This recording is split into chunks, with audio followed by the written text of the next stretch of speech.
আসসালামু আলাইকুম। আসলে এই গরমের ভিতরে যখন সবাই বলতেছে গাছ লাগানোর প্রস্তুতি চলতেছে, মানে এর আগে কারো খোঁজ থাকে না, বাট আমি এখন এমন একটা জায়গাতে আসছি যে জায়গাতে হচ্ছে দুই পাশে এত সুন্দর গাছ লাগানো। আমি আপনাদের পিছনে ক্যামেরা দিয়ে মানে দেখাচ্ছি।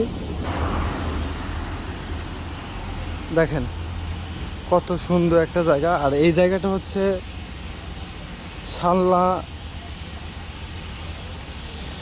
বাজার থেকে আরেকটু এদিকে আসতে হয়, সেটা হচ্ছে মাস্টার বাড়ির দিকে যাইতে। অর্থাৎ এটা হচ্ছে বঙ্গবন্ধু কৃষি ইউনিভার্সিটির গেট এটা। তো যদিও এইখানে মেইন গেটটা থেকে যে রাস্তাটা চলে গেছে একদম ভার্সিটি গেট পর্যন্ত, তো এই পর্যন্ত হচ্ছে পুরা হচ্ছে এই গাছ লাগানো। যদি আমি আপনাদের পুরোটা হচ্ছে দেখাই তাহলে আপনারা বুঝতে পারবেন যে কত সুন্দর একটা জায়গা। তো চলেন আমার সাথে, আমি ঘুরে ঘুরে দেখাই আপনাদের।